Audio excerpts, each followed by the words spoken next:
Hola, ¿qué tal? Muy buenas tardes, sean bienvenidos a Conexión Jurídica, una nueva edición el día de hoy, 22 de julio, ya por finalizar el mes patrio, se acerca el desfile militar. Soy Jersin Perales y por supuesto, como siempre, con el mismo placer, privilegio de dirigirme a cada uno de ustedes.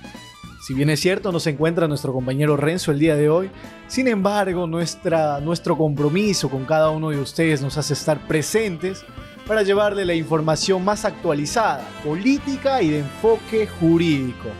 Asimismo, también voy a presentar a un invitado especial quien nos estará acompañando en la edición del día de hoy. Por favor, no olviden darle like, dejar sus comentarios, compartir la transmisión para que la familia de Conexión Jurídica pueda llegar a muchas más personas. Como bien lo decía, el día de hoy nos acompaña el abogado penalista, experto, doctor, con una amplia trayectoria, Paul Gálvez Delgado, quien tengo el honor de presentar en estos momentos. Doctor Paul, muchísimas gracias por estar presente en el programa del día de hoy.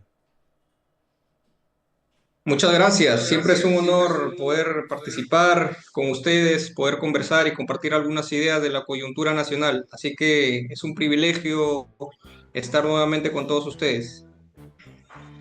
Muchísimas gracias. Muy bien, vamos a empezar en estos momentos a mencionar los titulares. Bien, le comentaba anteriormente de que tenemos mucha información de la cual hablar, actualizada y sobre todo con el enfoque penal, jurídico que usted nos va a transmitir el día de hoy. Paso a mencionar los titulares que tenemos para el día de hoy. Por favor, denle like y compartan la transmisión. Mininter indica que Cerrón estaría pagando policías para evitar su captura. Esto a través de una entrevista que realizó en RPP el titular del Ministerio del Interior, Carlos Malaver. Grave posible afirmación. Nueva directiva permite a DINA y a ministros recibir regalos. Podría ser o podría tratarse de una lucha contra la corrupción. Ya el doctor Paul nos lo va a ir comentando. Sala Penal decidirá hoy si dicta prisión preventiva contra Martín Vizcarra. La audiencia ya acabó y lo pueden encontrar en nuestra plataforma de YouTube, Ejiput, por supuesto, esta y muchas audiencias más. Exigen vacancia de Gino Ríos por sentencia de violencia familiar. ¿Quién es Gino Ríos? El presidente de la Junta Nacional de Justicia, quien ha estado inmerso en muchas controversias. Revelan que oficina de Santibáñez gasta 900.000 soles en planilla. Estamos hablando de casi $1 millón de soles. Mucho dinero porque se trata de fondos públicos. Finalmente, la noticia que también vamos a tocar el día de hoy es el caso de la señorita modelo Corina Rivadeneira, quien se ha visto envuelto pues, en un acto desagradable, bochornoso, machista en los últimos días. Y vamos a ver qué medidas se puede tomar, legales por supuesto, en esta situación. Estos son los titulares del día de hoy. A las personas que están llegando, muchísimas gracias por estar presente. El día de hoy tenemos la honorable presencia del doctor, del abogado penalista Paul Gálvez Delgado. Vamos a empezar de esta manera, doctor, hablando del primer titular, la primera noticia que tenemos para el día de hoy. Se trata de Carlos Malaver, el titular de la cartera ministerial del Interior. En una entrevista en RPP mencionó una posibilidad, no aseguró totalmente, es una posibilidad donde mencionaba de que posiblemente el prófugo Vladimir Cerrón estaría pagando a policías, estaría pagando a fiscales para evitar su captura.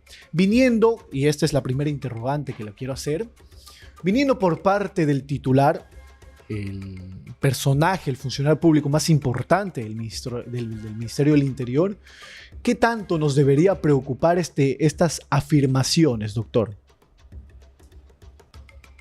Bueno, sin duda es una declaración sumamente grave, ¿no? Reviste una importancia trascendental en la coyuntura política, pero también jurídica, ojo, porque recordemos que el señor Vladimir Cerrón en la actualidad pues es un prófugo de la justicia, ¿no? Entonces, el hecho de que hayan suspicacias respecto de las posibles coimas o sobornos o en fin, actos de corrupción que hagan que el señor Vladimir Cerrón se mantenga en la clandestinidad es sumamente grave, ¿no?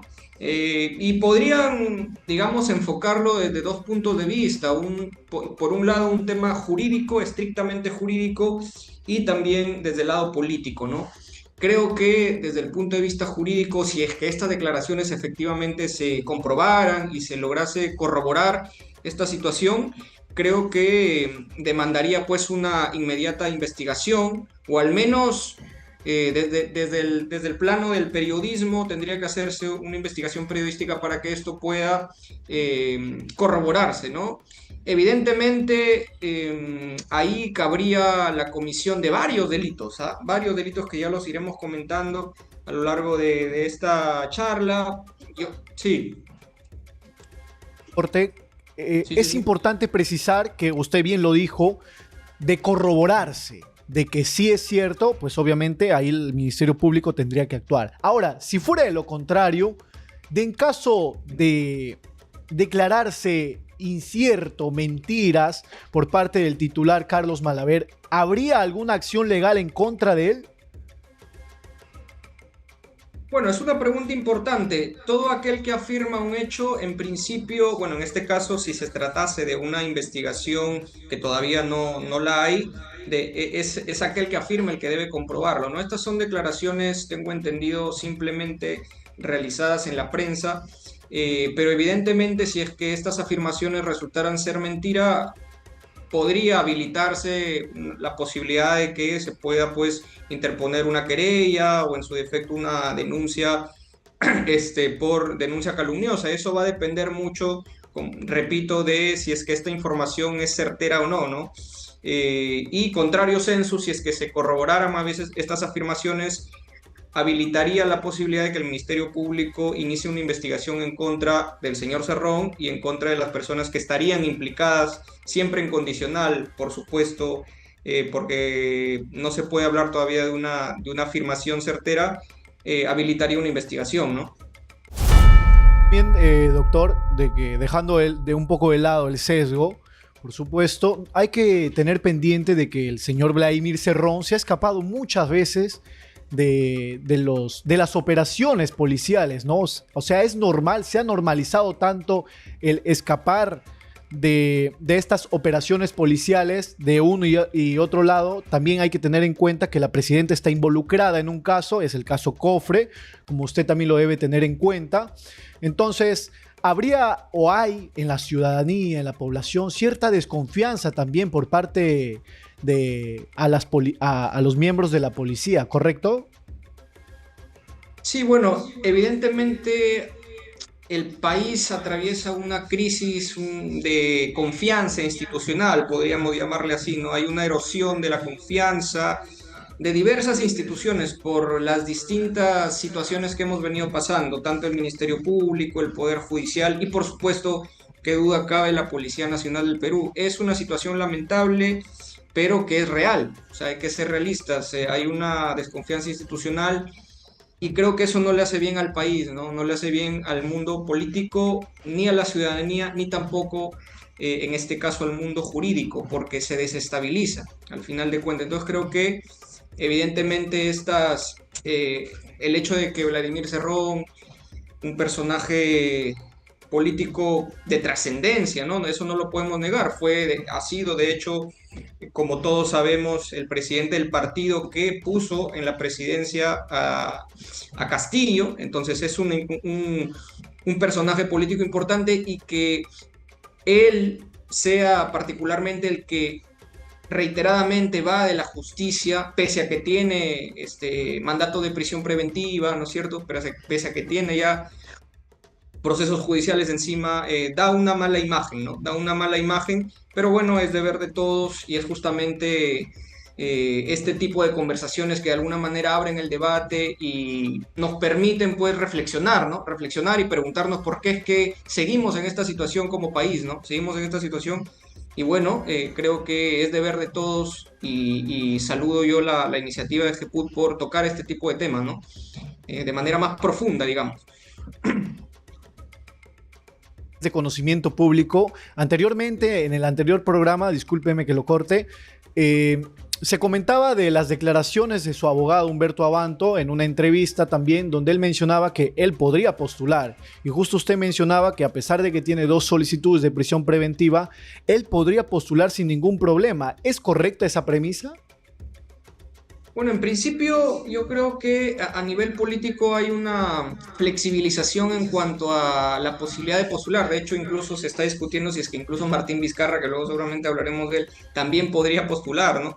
Claro, porque hay, de hecho, la última sentencia de Vladimir Cerrón, de la Corte Suprema, que prácticamente se trajo abajo el caso, ¿no es cierto?, con la ponencia del doctor San Martín respecto de cómo debería entenderse el aspecto subjetivo del delito de negociación incompatible, ¿no? Eso de alguna manera reavivó nuevamente la posibilidad de postular a la candidatura. Creo que el doctor Abanto, con, con acierto, ha dicho de que eventualmente podría postular, ¿no? Porque no habría ningún impedimento hasta el momento de que así sea.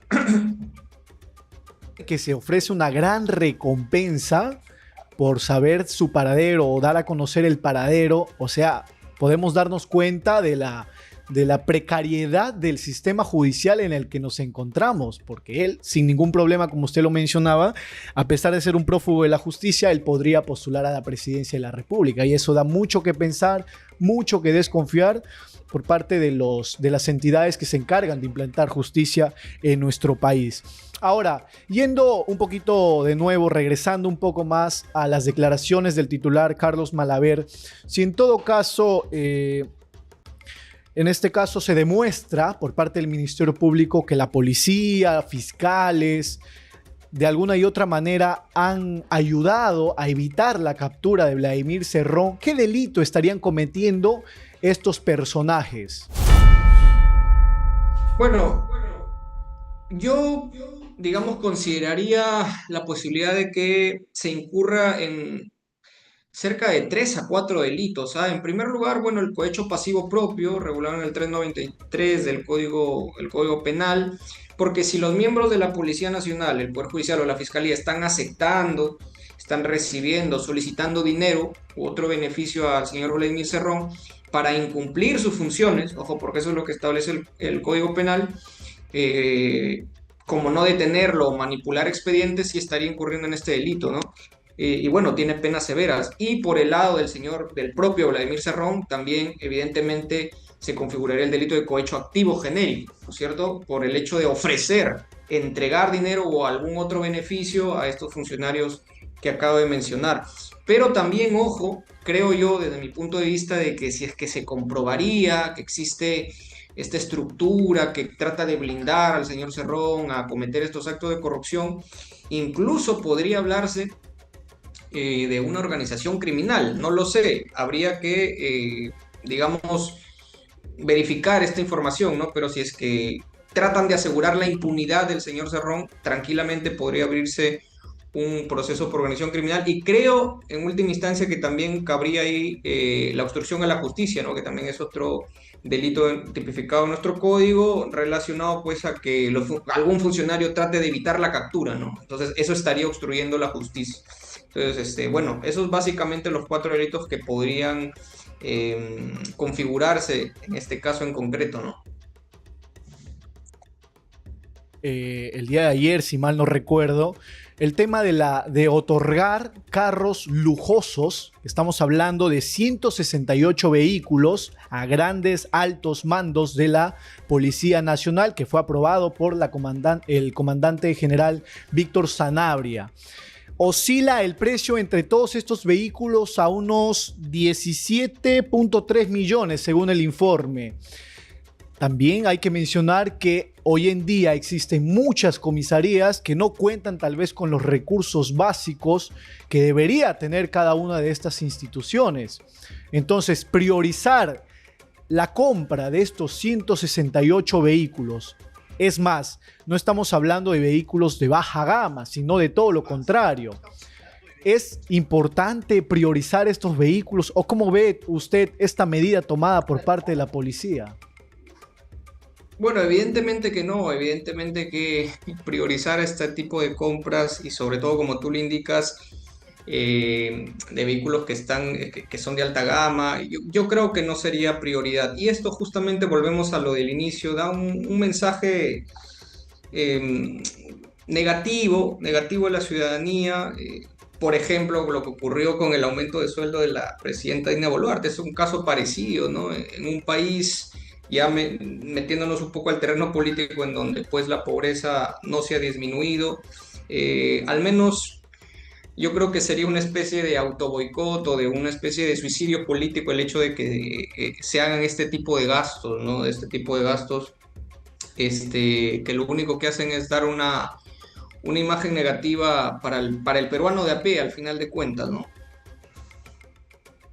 Hoy en día, y posiblemente me incluya dentro de ella, ya no confiamos ciegamente en nuestras autoridades, en especial de la policía, porque se han visto inmersas en diferentes actuaciones criminales que han sido evidenciadas en cada uno de los medios de comunicación.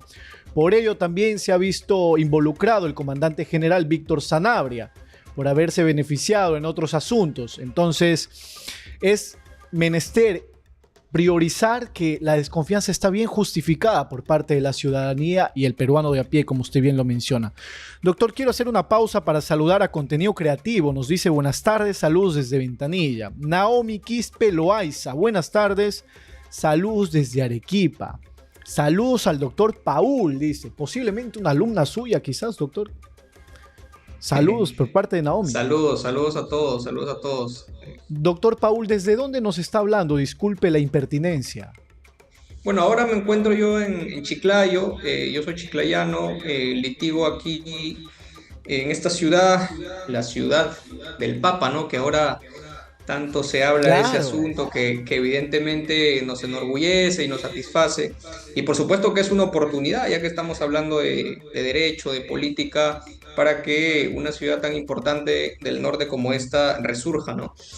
Bueno, eso va a depender mucho de las autoridades. De hecho, ayer ha estado la presidenta aquí en una revuelta social importante inaugurando la ruta del Papa. Así que bueno, yo soy de Chiclayo, litigo aquí, pero también litigo en Lima.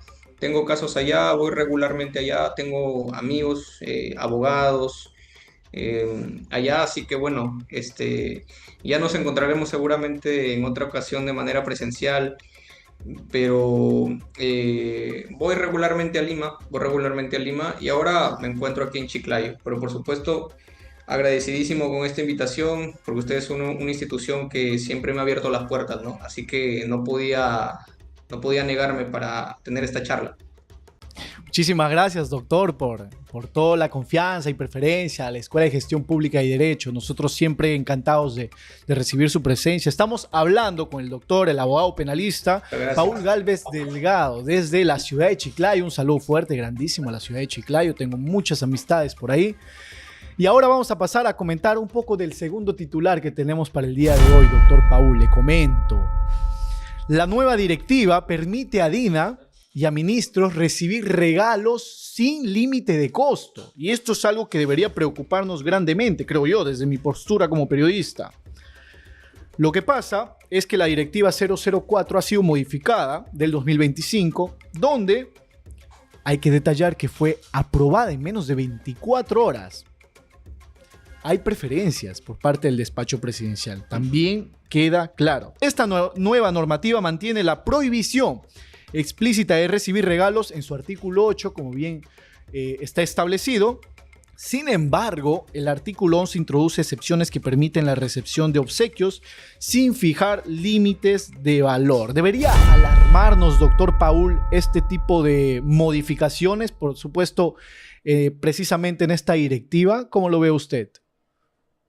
Bueno, yo creo que es un evidente retroceso a la transparencia y a la ética, ¿no? Relacionados con este cargo tan importante que es justamente el de ostentar la presidencia de un país y un país tan convulsionado como el nuestro, ¿no? Creo que, repito, es una afrenta nuevamente a la transparencia pública. Ahora hay que recordar que, digamos, los gobiernos técnicamente podrían aceptar ciertos tipos de regalos de organizaciones internacionales, de otros países, pero siempre a la institución, más no a quien ostenta el cargo, ¿no? Y en este Al caso, funcionario. creo, claro, claro, y en el Perú, bueno, por historia sabemos de que muchas veces se reciben dádivas, regalos, obsequios, y que al final quien se los queda es el propio presidente, ¿no? Cuando debería quedarse estas ofrendas o estos regalos en el propio Palacio de Gobierno.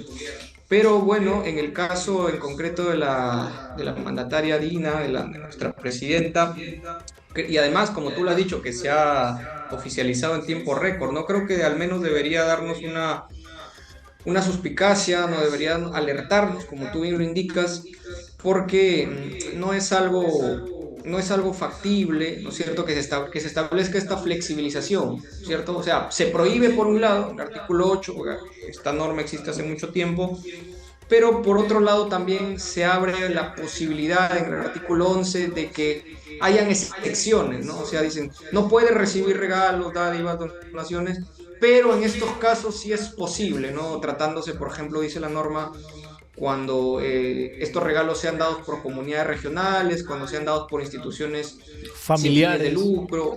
Claro, incluso incorpora esta norma la posibilidad de que reciban regalos de familiares cercanos o no, y que no tengan que ver con el rol. Ahora, yo me pregunto, y esto también te lo traslado a ti o a la audiencia, ¿cómo saber si es que un regalo, un donativo, no tiene que ver con la función? Es decir, ¿cómo saber que no va a influir indirectamente en las decisiones de un presidente, ¿no? Entonces creo que al haber hecho una especie de, digamos, de norma abierta, ambigua y sobre todo sin establecer límite de monto, que esa es otra cosa que preocupa, deja la posibilidad pues de que un soborno se disfrace de donativo, ¿no? Y eso sí creo que es preocupante, ¿no? Porque, por ejemplo, si una persona dice, yo soy tu familiar y por tu cumpleaños te regalo, no sé, un Mercedes-Benz, pues eso también va a ser factible y tendríamos que aceptarlo. Yo creo que al menos abre muchas ambigüedades y creo que la norma debería ser mucho más restringida, ¿no? Al menos establecer un monto, ¿no? Para que haya transparencia, ¿no?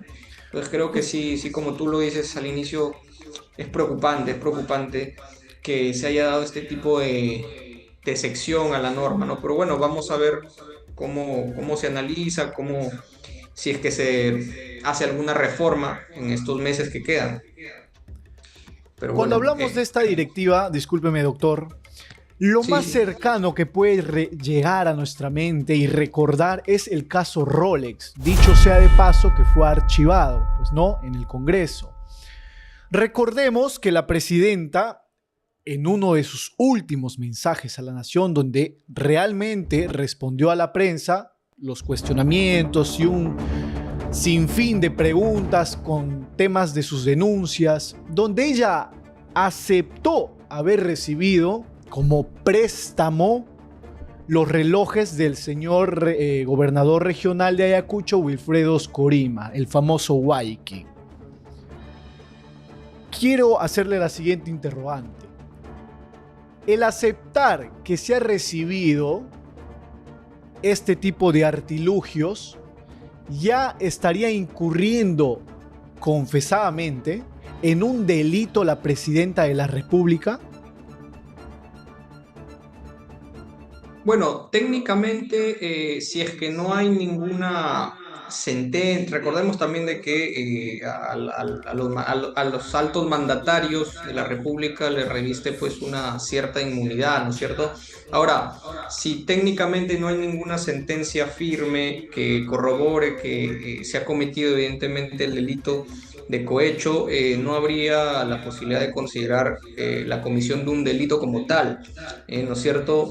Pero sí, obviamente, desde el plano político sí genera un desconforme en la ciudadanía, ¿no? Porque un rol, pues sabemos cuánto cuesta a todos.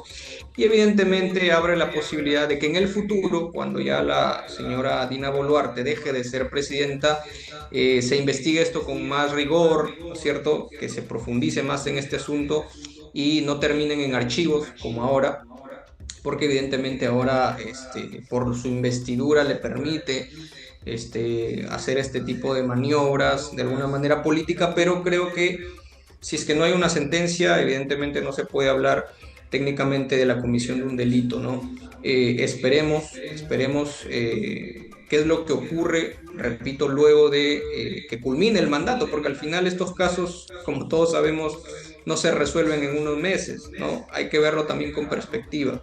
Y lamentablemente nuestro país tiene un mal historial con los presidentes, ¿no? Todos Doctor, al pero, final.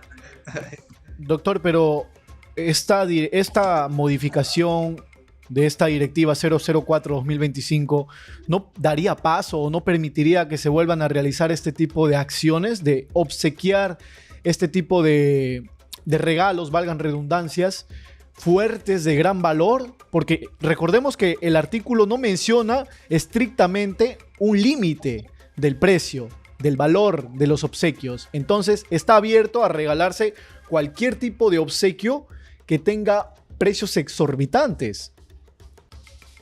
Claro, justamente, como te decía, esto es un caldo de cultivo para eventuales situaciones de corrupción, porque es como que la propia norma te habilita para que tú puedas recibir un donativo. Y al no establecer límite, entonces, ¿cómo nosotros vamos a saber? Porque, ojo, el artículo 8 dice claramente que tú no puedes recibir, o sea, está prohibido recibir un donativo en tanto y en cuanto tenga que ver con tu función, ¿no es cierto?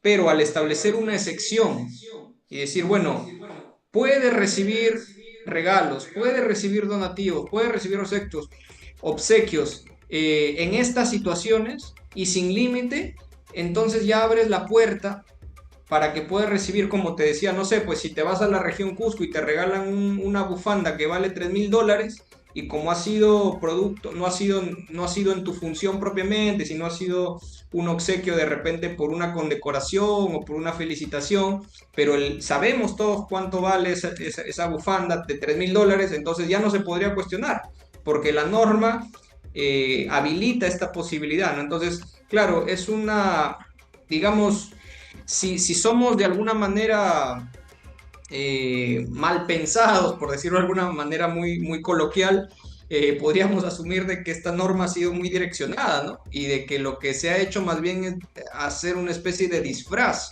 ¿cierto? Y eso evidentemente tiene que encender las alarmas, no solamente los abogados, sino de la ciudadanía Entonces, en general, ¿no? finalmente, para ir cerrando ya este tema y pasar al siguiente, a nuestra noticia principal, usted desde su postura como abogado penalista, por supuesto, considera que este es un golpe duro a la lucha contra la corrupción.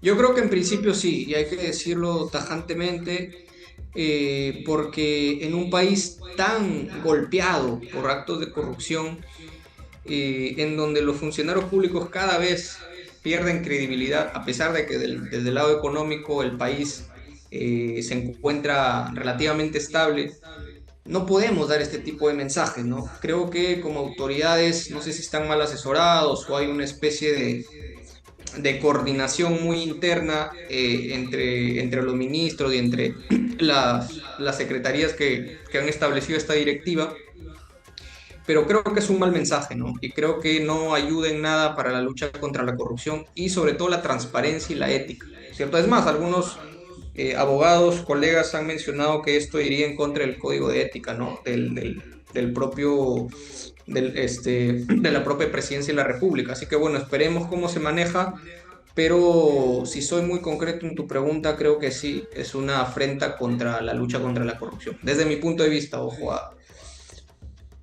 Importante porque siempre, precisión, sí. importante precisión, doctor Paul. Hay que tenerlo muy claro que esta nueva directiva emitida por parte del despacho presidencial 004-2025 es un claro golpe atentado contra la lucha contra la corrupción.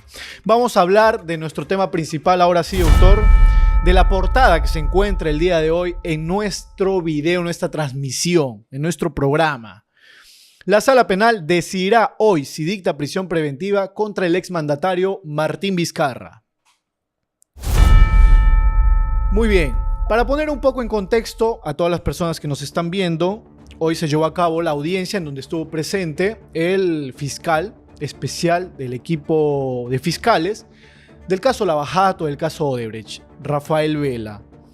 En este caso se debate en una instancia superior la resolución emitida por el juez Víctor Alcócer anteriormente en una audiencia, en la primera audiencia del mes de junio, el 27 de junio para ser exactos, de la solicitud de prisión preventiva contra el exmandatario acusado por corrupción, donde se llegó a la conclusión y respuesta de ser denegada. En estos momentos, usted, doctor, ¿cómo toma la decisión tomada en aquel entonces del juez Víctor Alcócer al denegar la solicitud de la Fiscalía de establecer una prisión preventiva para el exmandatario Martín Vizcarra? Bueno, ese es un caso muy interesante. Yo estuve al tanto del caso. De hecho, vi varias horas de la audiencia de hace aproximadamente un Hasta mes. altas horas de la noche. Sí, sí, sí, me acuerdo que terminó pues hasta las 11, me parece, 11, 12 de la noche creo, ¿no? Y luego hubo una serie de debates periodísticos, en fin, y salió el hablar.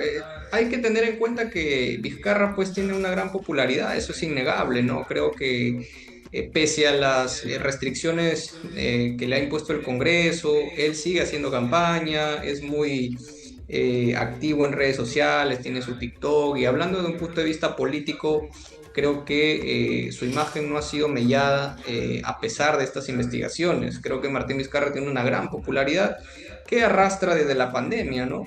Que arrastra de la pandemia. Recordemos que la vacancia de Vizcarra propició, y no hay que olvidarnos, las marchas más multitudinarias que se han visto en el país, y eso no hay que olvidarlo. Entonces, claro, la contienda política es así, se puede apreciar de todo, ¿no? Creo que Vizcarra no ha perdido popularidad. Pero Recordemos desde el también punto de... la disolución del Congreso, doctor, que es muy querido también por eso. Claro, claro, porque lo que pasa es que Martín Vizcarra es un personaje peculiar porque, por un lado, despierta muchas antipatías de sectores políticos sobre todo, pero el común de la gente, y eso ha sido reforzado por su presencia en redes en los últimos años, lo quiere. O sea, al final es innegable eso, ¿no? Ahí tiene un gran respaldo popular, y eso evidentemente hace que digamos, sus contrincantes políticos no quieran pues que él postule o que él esté en la política. Pero claro, lo que tú mencionabas, ¿no? La disolución del Congreso a él le dio mucha popularidad, un Congreso además que estaba muy desprestigiado, ¿no? Y con su vacancia pues la gente salió a las calles, salió a marchar, en fin. Entonces creo que Vizcarra tiene una gran popularidad, y de hecho, si es que estaría habilitado, él tendría muchas chances, no sé si de ganar la presidencia, pero al menos de batallar en una segunda vuelta. Creo que sí, al menos ahora, ¿no? No sé quién puede aparecer en la contienda política. Pero bueno, volviendo al tema de su caso judicial, yo creo que independientemente de este lado político y social de Vizcarra, yo soy defensor de la libertad, y tú lo sabes, tú lo has mencionado. Yo soy abogado litigante, yo defiendo mucho la libertad del ser humano, creo que es el valor más preciado que tiene el ser humano. Creo que para encarcelar, para privar de la libertad a un ser humano, tiene que haber razones muy justificadas, ¿no? Y creo que en principio, al menos de lo que yo leí, la resolución y lo que mencionaba el juez, es que no había suficientes elementos de convicción, ¿no? Y él mencionaba que no había sospecha grave, ¿no? Que había sospecha suficiente, pero que había, digamos, aperturado el autoenjuiciamiento, pero no había sospecha grave como para restarle, como para privarlo de la libertad en una prisión preventiva. Y recuerdo también en esa resolución, que como hemos mencionado, pues se prolongó hasta altas horas de la noche porque el juez la leyó completamente.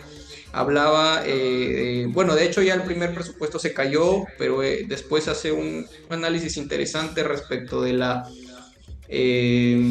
arraigo, ¿no? Y él dice, bueno, sí, evidentemente tiene un arraigo familiar, tiene un arraigo familiar, no tiene un arraigo laboral, porque él no técnicamente solamente figura con una locación de servicios en el partido Perú Primero, y eso no le da arraigo, ¿no?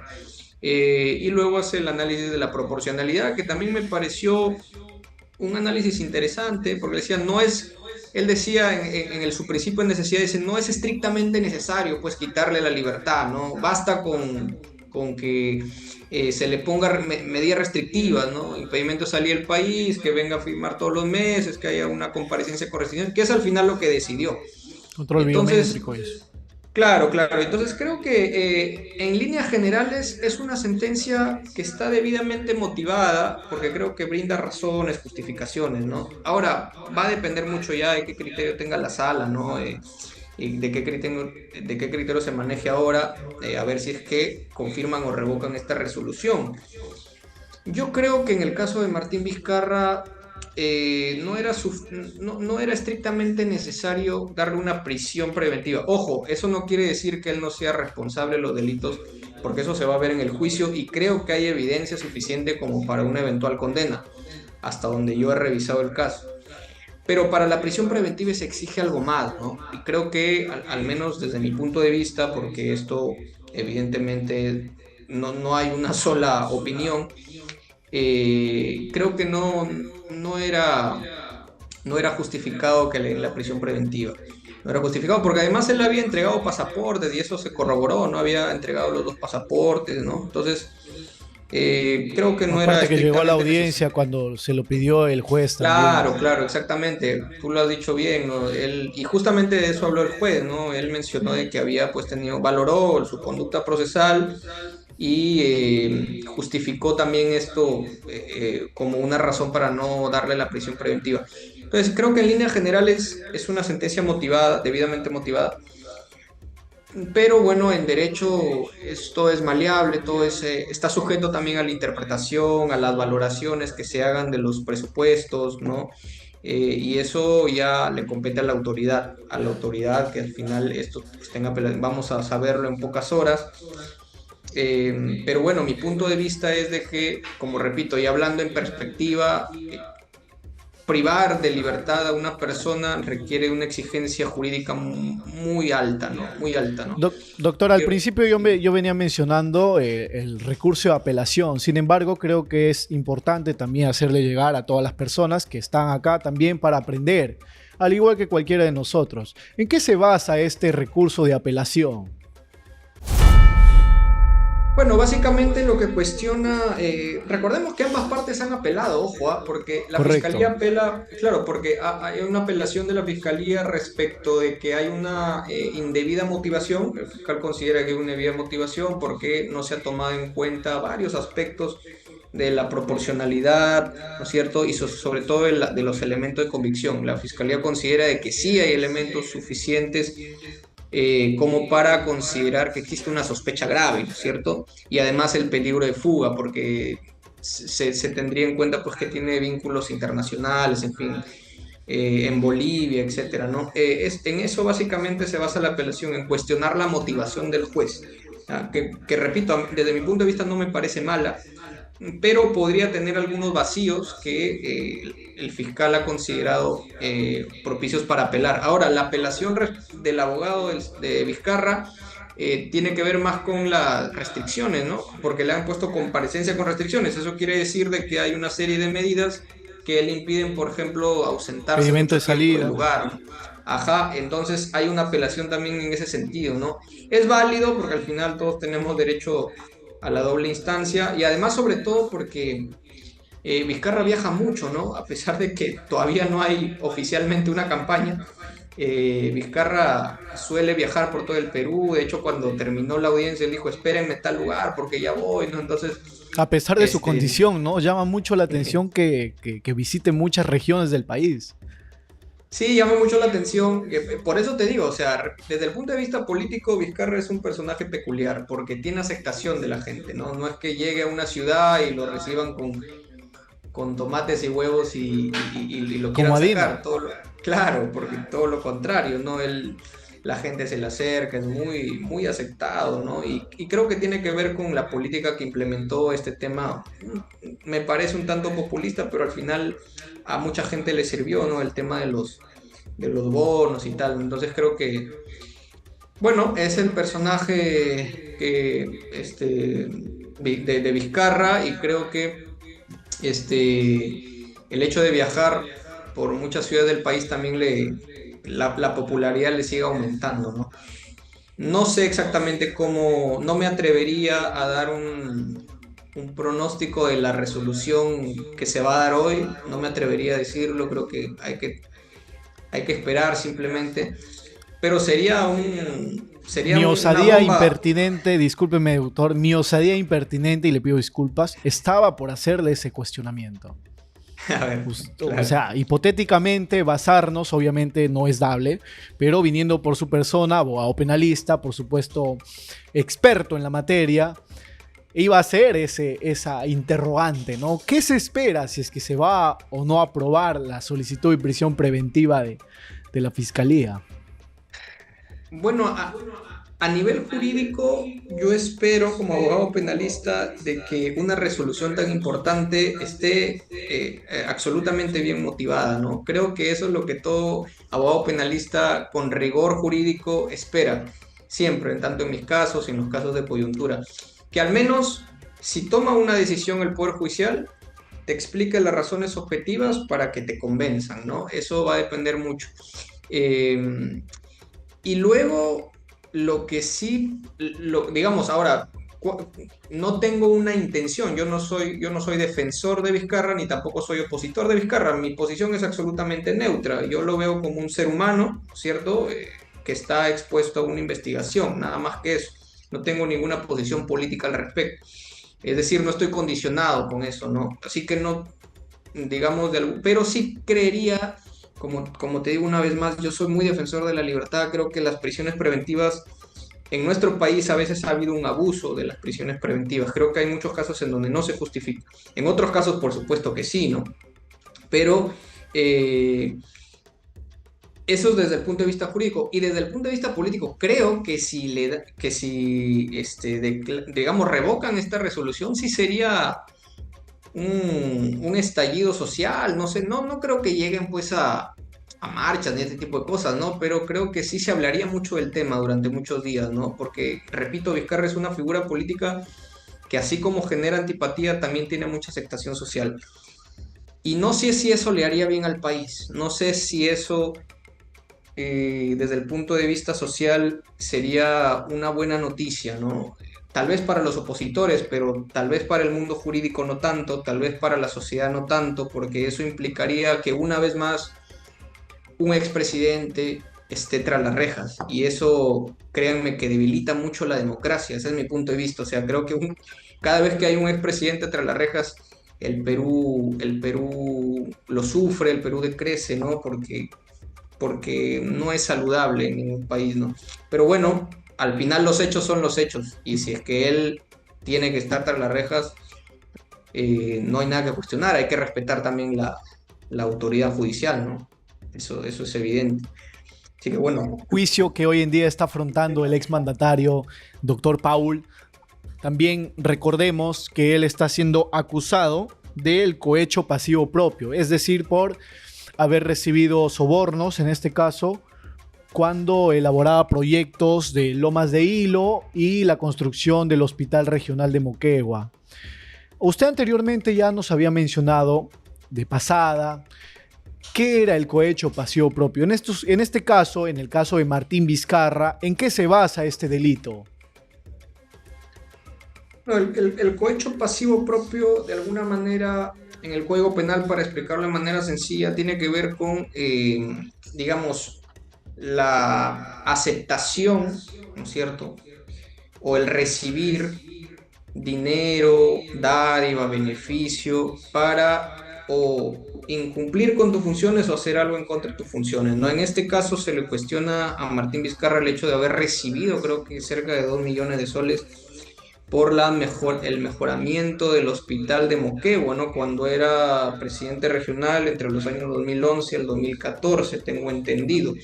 Gobernador. Yo no, claro, yo no he estudiado a profundidad el caso, valgan verdades, pero eso es básicamente lo que constituye el tipo penal de cohecho pasivo, ¿no? El hecho de recibir un donativo. Entonces, ahora, Vizcarra, hasta donde yo puedo revisar, que ya hace bastante tiempo que lo he revisado, digamos, ligeramente el caso, sí ha tenido pues evidencia, incluso había colaboradores eficaces, ¿no es cierto?, que habían, Testigos. claro, testigos evidentes, o sea, ha habido amplia, y de hecho por eso está en juicio, o sea, repito, lo de la prisión preventiva al final va a terminar siendo una cuestión anecdótica, ¿no? De cómo se trata estrictamente esa figura jurídica, pero luego lo que ocurre en el juicio, yo me parece que hay muchas evidencias para que lo condenen y la pena es muy alta, ¿no? Entonces, pero claro, esto tiene que ver con una gestión pues de hace casi más de 10 años, ¿no? Entonces, bueno, si se lo merece, como repito, tenemos que respetar la decisión, pero tiene que hacerse bajo un debido proceso, ¿no? Evidentemente. Entonces, creo que por estas declaraciones de los colaboradores eficaces, por estos testimonios, por estas documentales y estas pericias que se han realizado en el caso, la fiscalía tiene, creo yo, altas probabilidades de ganar el caso, ¿no? Y de que Martín Vizcarra una vez más sea un nuevo expresidente que esté tras las rejas, que la verdad es lamentable, pero bueno, eso es lo que tenemos actualmente, Entonces ¿no? las posibilidades de que Vizcarra vaya a prisión por 15 años son muy grandes. Creo que sí, desde mi punto de vista sí, por lo que te acabo de mencionar, porque el acervo probatorio es contundente hasta donde yo he revisado el caso, salvo que haya algún tipo de prueba nueva, ¿no? Algún testimonio que se vaya a ofrecer, eso ya depende de la estrategia legal de Martín Vizcarra, pero hasta donde yo he revisado el caso, la fiscalía tiene documentos y testimonios que lo comprometen. Entonces creo que el final terminaría con una condena. Sí. Excelente, excelente análisis, doctor, por parte de su persona, por supuesto, el abogado penalista Paul Gálvez Delgado está con nosotros conversando sobre el tema de Vizcarra, la solicitud de prisión preventiva contra el exmandatario. Asimismo, les quiero llegar a decir a cada uno de ustedes que por favor dejen su like, que compartan, que dejen sus comentarios. Acá José Cherlis Fernández León dice: saludos desde Cajamarca, un gran ponente el doctor Paul. Más alumnos se vienen sumando, doctor, de su club de fans ya se está haciendo presente en el programa del día de hoy. Isaac Gómez, Gracias. saludos desde Breña, amigos, desde de Conexión Jurídica, estupendo programa. Vizcarra no irá preso, guarden este comentario, dice Isaac Gómez. Sospechosa afirmación, estimado Isaac Gómez. Ahí deberían soltar producción el audio. Qué raro, ¿no? Qué raro, sospechoso. Vamos a pasar a comentar Hay que tomarlo en cuenta. en la siguiente noticia que tenemos para el día de hoy. Revelan que oficina de Santibáñez gasta 900.000 soles en planilla. Un reportaje emitido por Cuarto Poder, doctor, y para conocimiento, por supuesto, de todas las personas que nos están viendo, mencionaba de que el despacho del ex ministro del Interior, Juan José Santibáñez, la Oficina General de Monitoreo Intergubernamental, dirigida por el ex ministro mencionado, gastaría aproximadamente casi 1 millón de soles solo en pagar a los trabajadores que se encuentran en planilla. Estamos hablando de una cifra muy grande. Estamos hablando de fondos de recursos públicos. Doctor, mi cuestionamiento es el siguiente.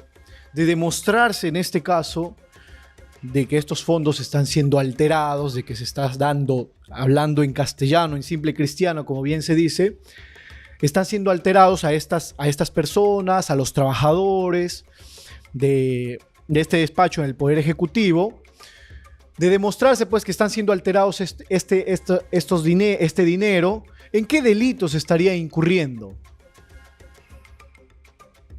Bueno, la verdad que eso, bueno, a ver, ahí hay varios puntos de vista, ¿no?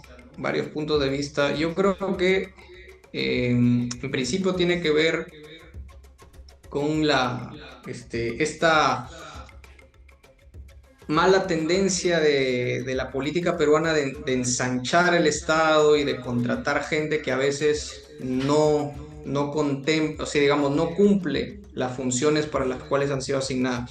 900.000 soles es una cifra evidentemente excesiva y he estado revisando un poco las noticias y claramente se ve pues de que hay unas contradicciones respecto del número del personal, ¿no es cierto? Santibáñez, por un lado, dice que son solamente tres o dos, cuando en realidad hay siete trabajadores, algunos se les pagan pues cifras exorbitantes como 15.000 soles. Entonces creo que ahí, bueno, el delito básicamente había un tráfico de influencias, si es que se llegara a corroborar el tema, ¿no es cierto? Si es que se llegara repito, encontrar objetivamente las pruebas, y esto tiene que hacerse una investigación a nivel del propio Congreso o eventualmente la Fiscalía, si es que evidentemente hay contrataciones indebidas, contrataciones que no cumplen los perfiles, contrataciones que no cumplen con los requisitos, ¿no es cierto? Entonces, creo que habría que hacer una investigación. En principio, y como las demás noticias, nuevamente esto la transparencia que exige la función pública, ¿no? Entonces creo que es lamentable. Ahora, esto ha salido en un reportaje en la prensa nacional, así que creo que debería, o en todo caso, hay elementos suficientes como para decir de que esto podría ser acreditado y eventualmente llevarse a una comisión, ¿no? A una comisión de investigación. Pero bueno, es lamentable. Santibáñez, por supuesto, ha salido a desmentir esta situación, ¿no? Ha salido a desmentirlo. Todas las Pero acusaciones que se le ha hecho. sí, sí, pero bueno, es una noticia que también Y afecta justo que hablaba, muchísimo. y Afecta justo que muchísimo, hablaba de sí. su perfil del ex ministro del Interior y recordando también la accidentada salida que ha tenido del gabinete ministerial del aquel entonces Adrián Sen. No quiero decir del Poder Ejecutivo porque ha regresado y ocupa este puesto de la Oficina General Intergubernamental. Entonces, regresar al exministro Santibáñez al Poder Ejecutivo después de que el Congreso y la población rechazaba tajantemente su participación como titular del gabinete, de la cartera del Ministerio del Interior, regresarlo al Poder Ejecutivo, ¿no cree usted tal vez que ha sido impertinente por parte de la presidenta Dina Boluarte? Bueno, es que claramente ahí hay una cuestión ya, digamos, muy personal, pero creo que ha sido un desacierto, tal como tú lo mencionas. Y sobre todo, y repito, luego de que se revelaran hace poco esta situación de los 900.000 soles, en donde pues estaría pues el tráfico de influencias, incluso el peculado, ¿no es cierto?, la malversación de fondos y todo este tema que perjudicarían a la imagen que de por sí ya está muy resquebrajada de la presidencia de la República. Me parece que sí ha sido un desacierto, me parece que así sí ha sido un despropósito por parte de la presidenta de la República, pero que en fin está dentro de sus facultades, no ha cometido tampoco un acto ilegal, digamos, hay que decirlo claramente desde el punto de vista formal, ¿no? Pero estos cuestionamientos más bien tienen que ver con la imagen institucional, ¿no?, que se da, porque Santibáñez después ha sido muy cuestionado, ¿no? Y con esto mucho más, o sea, tú mismo lo acabas de decir, y una plataforma como esta tan importante creo que es pertinente que se siga analizando el tema, o sea, estar alertas, porque Santibáñez no es un personaje que tenga aceptación popular como creo que nadie del Ejecutivo. Entonces creo que sí, desde mi punto de vista sí ha sido un desacierto. Pero bueno, al final de cuentas tiene que ver ya con un tema estructural, ¿no? Creo que independientemente de que sea Santibáñez o no, hay una tendencia en la política peruana a hacer este tipo de contrataciones. Creo que no es el único caso, creo que no es el primero ni el último, creo que eso ya va a tener que ver con una reforma, ¿no? El hecho de que haya filtros más específicos, ¿no es cierto?, para contratar al personal que trabaja tanto en el Ejecutivo como en el Congreso, porque si no, al final va a ser tierra de nadie, los congresistas van a seguir haciendo lo que quieren desde el punto de vista de estas contrataciones y también el Ejecutivo. Entonces creo que para fortalecer la democracia hacen falta reformas jurídicas y justamente ese es el trabajo de nosotros, ¿no? el hacer aportes en ese sentido, o sea, que haya una reforma, que hayan normas más claras, más precisas para contratar al personal, porque de lo contrario van a seguir habiendo estas investigaciones, ¿no? Van Son a seguir escenarios habiendo nada estas... típicos, como usted bien lo mencionaba. Y bien, el informe también nos dice, doctor, de que la oficina también emitió resoluciones que otorgan defensa legal al exministro Santibáñez con fondos públicos firmadas por personas cercanas a su entorno.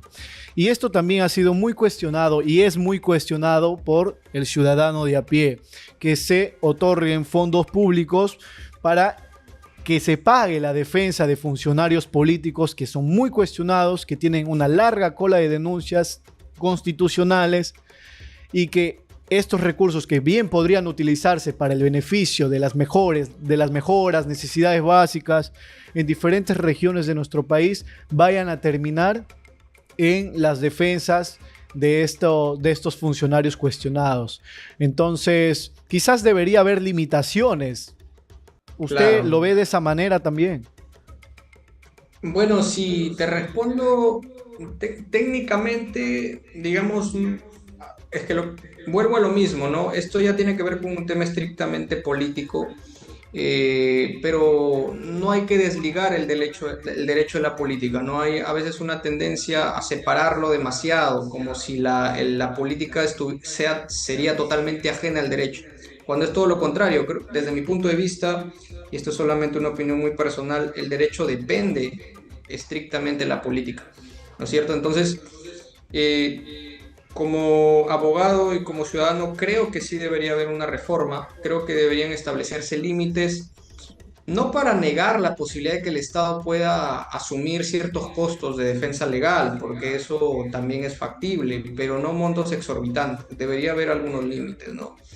Porque, como repito y como tú también lo has mencionado varias veces, estos al final de cuentas tiene que ver con una imagen institucional, es decir, para decirlo en concreto, si del propio, este, digamos, los propios fondos públicos sirven para pagar defensas eh, para funcionarios que no están cumpliendo eventualmente con su trabajo, entonces ¿qué sentido tiene recaudar tanto en el país, ¿no? ¿Qué sentido tiene que la economía siga creciendo si al final de cuentas estos fondos públicos no van a ser utilizados eficientemente para hacer, como tú dices, obras públicas, para el beneficio de la población, sino más bien para defenderse ellos mismos?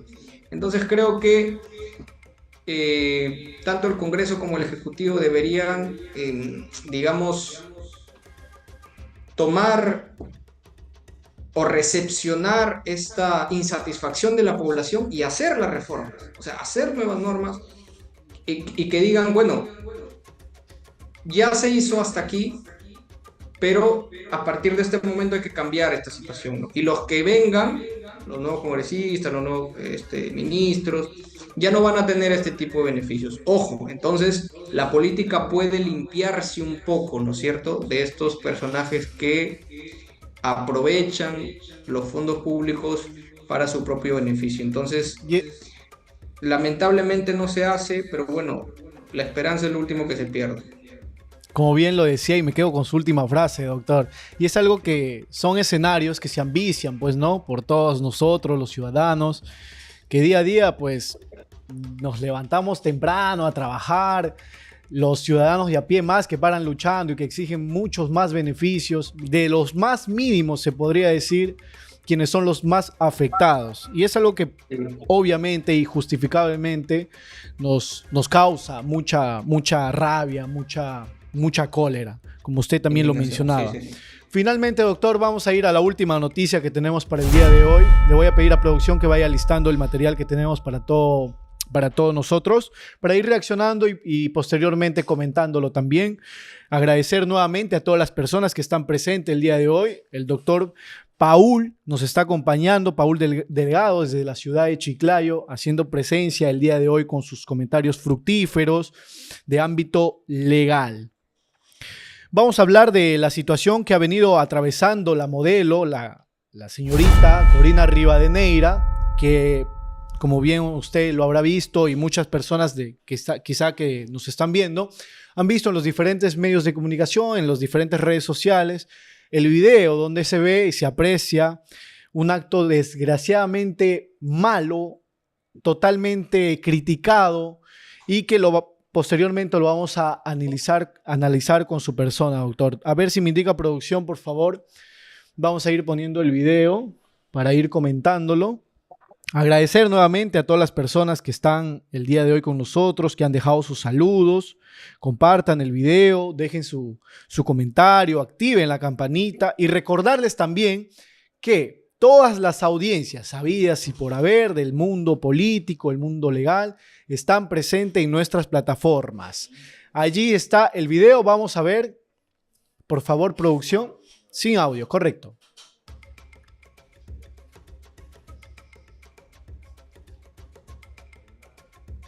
Ok, ahí se aprecia, era un evento, un circo, si mal no recuerdo, en donde pues estaban estos bailarines y ahí se aprecia claramente el abuso que ha cometido este personaje, este señor, totalmente criticable.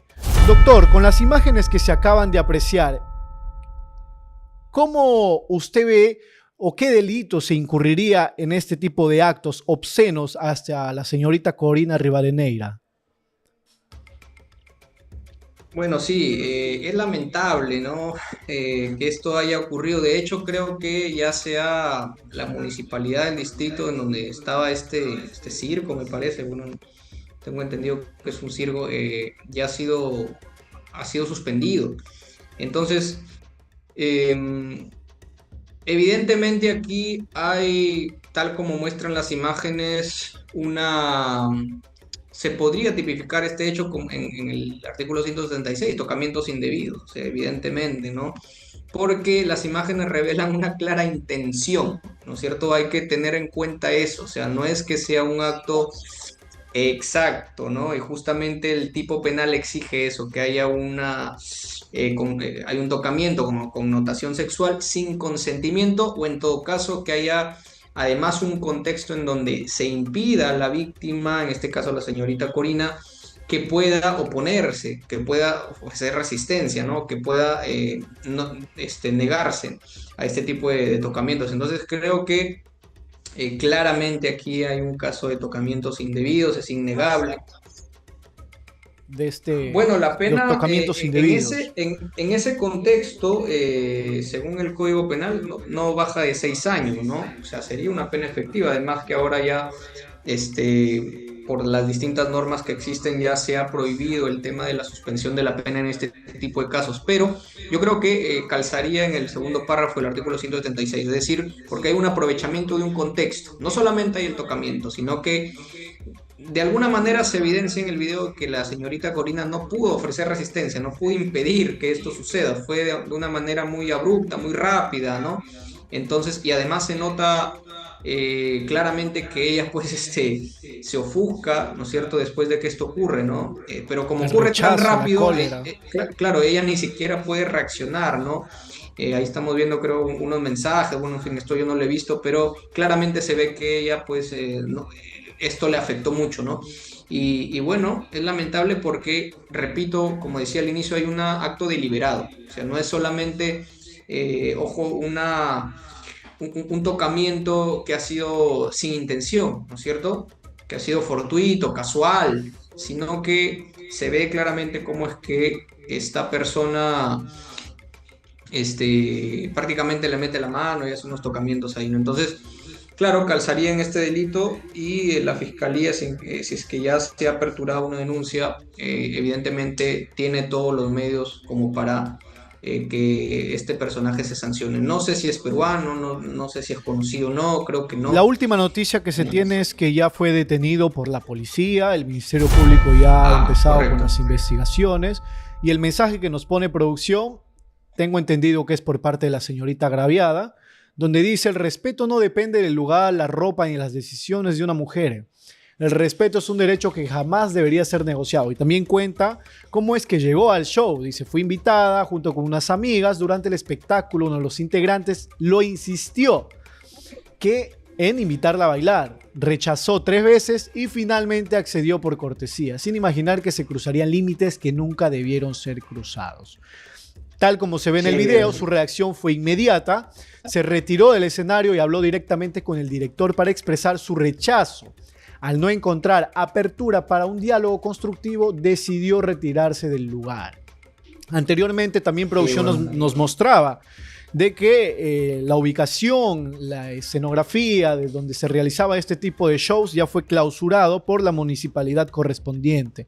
Entonces, apena mucho este tipo de situaciones, pero hay que también precisar de que al ser un caso mediático, al ser un personaje público, quizás también se ha tenido mayor prioridad y es algo que quizás también se vea afectado en todas las personas que tal vez han sido caso omiso por parte de las autoridades cuando han pasado este tipo de situaciones.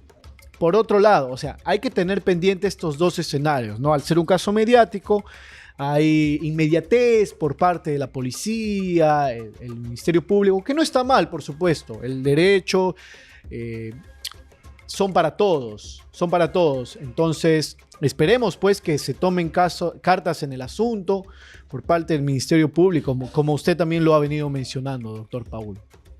Claro, claro. Bueno, como tú lo mencionas, es un caso lamentable, triste, indignante, ¿no? Porque las imágenes son tan claras, son tan contundentes, que es difícil, por ejemplo, como abogado penalista te hablo, defensor de algunos casos en donde hay denuncias falsas y ese tipo de cosas, sería difícil armar una estrategia de esta persona, porque las imágenes son muy claras, ¿no? Son muy contundentes.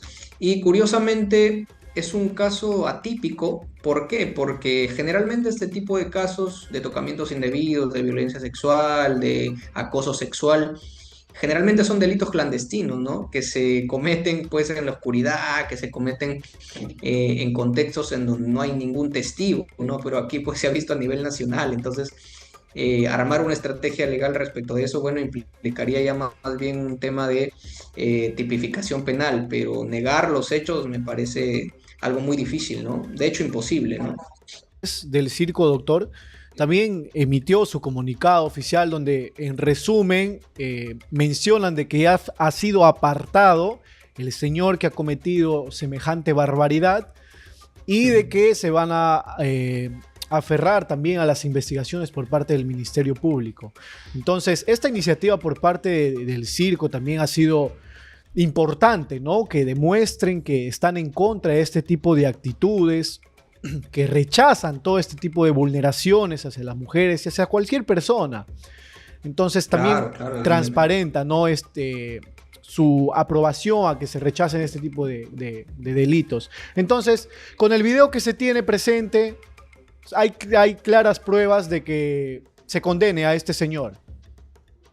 Sí, sí, yo creo que sí, ¿no? Si se abre una investigación, que de hecho creo que así va a ser, eh, como te digo, este tipo de delitos no es usual que haya videos, ¿no? Entonces, este es un caso muy atípico y que creo que es incontrovertible, o sea, cualquier persona con sentido común, incluso sin conocimientos jurídicos, puede darse cuenta de que este es un acto flagrante de una vulneración a la libertad sexual. O sea, nadie tiene pues el derecho de tocarte y de tocarte además de esa manera frente a tanta gente, ¿no? Entonces creo que la fiscalía aquí sí tiene un buen caso como para reafirmar la lucha contra este tipo de actos, ¿no?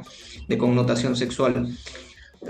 Y como última cosa te diría que como abogado penalista, si bien estos son casos repudiables, no hay que olvidar también de que hay otro tipo de casos en donde a veces hay denuncias falsas y eso, ¿no? Entonces, claro, el mensaje que yo trataría de dar en este espacio es que no se polarice, ¿no?